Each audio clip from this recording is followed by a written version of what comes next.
जैसे सरकार ऋण लेके बुलेट ट्रेन चला देगी तो भैया फायदा भी तो होगा बुलेट ट्रेन वहां से। अब यह बेवकूफ़ी भी है, इसके आपको कैसे इसको हैंडल करते हैं। अभी हम लोग इस रूट पे बुलेट ट्रेन चला रहे हैं, इस रूट से यहाँ पे, जबकि सबसे ज़्यादा ट्रेनों का कंजम्पशन जो है और लोड जो है वो कलकत्ता से दिल्ली रूट पे है। 300 की स्पीड में चलती है, 1800 किलोमीटर है, 6 घंटे में कहाँ उतर जाएगा दिल्ली। कोई बहुत बड़का चेकिंग होगी नहीं, जहाज में तो चेकिंग ज़्यादा होती है क्योंकि जहाज उड़ रहा है और कोई डिसबैलेंस होगा तो दिक्कत हो जाएगा। इसमें तो सेंसर लगे होते हैं, जहां दिक्कत होगा रुक जाएगी ट्रेन। इसमें 42% का प्रॉफिट आएगा।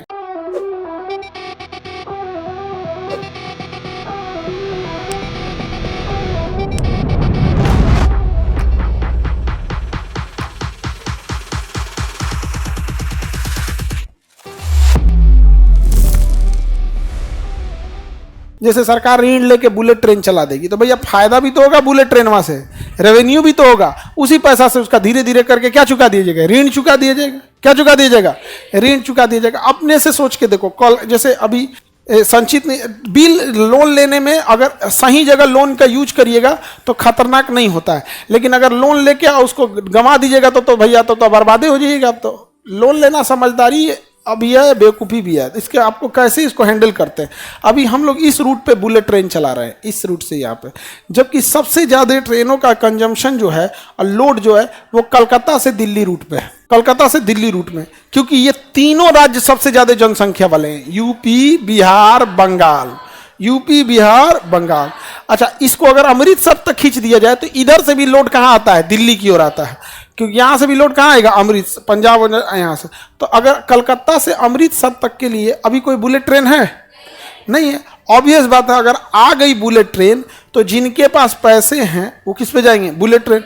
अब कलकत्ता से कोई आदमी बैठेगा और 6 घंटे बाद वो दिल्ली उतर जाएगा। कितने घंटे बाद, 6 घंटे बाद वो दिल्ली उतर जाएगा। 300 की स्पीड में चलती है, 1800 किलोमीटर है, 6 घंटे में कहाँ उतर जाएगा दिल्ली, टेंशन फ्री। उसको क्या स्लीपर पे सोने की जरूरत है, 6 घंटे तो बैठ के जा सकता है।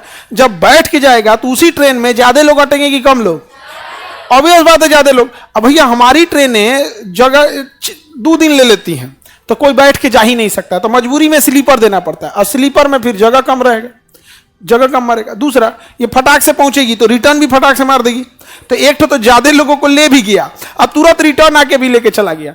तो सेम ट्रैक पर, मतलब इसकी ट्रैक पर ज्यादा पैसेंजर को ले जा सकता है। तो लोग किसको प्रीफर करेंगे, बुलेट ट्रेन को प्रीफर करेंगे। अब हमको यहाँ से बनारस जाना है, बुलेट ट्रेन 1.5 घंटा में फेंक देगी बनारस, बैठे यहाँ से 1.5 घंटा में कहाँ चल जाएंगे बनारस। अब कोई बहुत बड़का चेकिंग होगी नहीं, जहाज में तो चेकिंग ज्यादा होती है क्योंकि जहाज उड़ रहा है और कोई डिसबैलेंस होगा तो दिक्कत हो जाएगा। इसमें तो सेंसर लगे होते हैं, जहां दिक्कत होगा रुक जाएगी ट्रेन।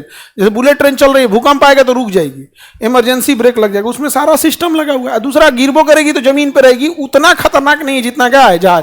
जैसे एयर इंडिया प्लेन क्रैश किया, कौन बचा, वो एक वो उसको जिसको जाको रखे साइया मार सके ना कोई, वो तो किस्मत की बात है। वहां पे वो निकल गया, पता नहीं कैसे बच गया, पता नहीं कैसे। अब कोई खरोचो मतलब नहीं होता है, एक तो कुछ नहीं, मतलब मेजर इंजरी तक नहीं, कोई फ्रैक्चर, मतलब अजब किस्मत देखिए। तो होता है किसी किसी को रख लेता है।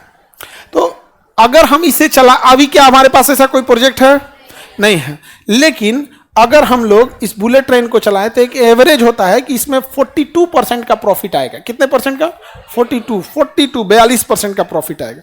अगर हम वर्ल्ड बैंक से लोन ले लें, जापान से लोन ले लें, या एशियन डेवलपमेंट बैंक से लोन ले लें, अगर वो 10% भी ब्याज पे देता है तो भैया हमारा 32% का तो फायदा ही होगा ना।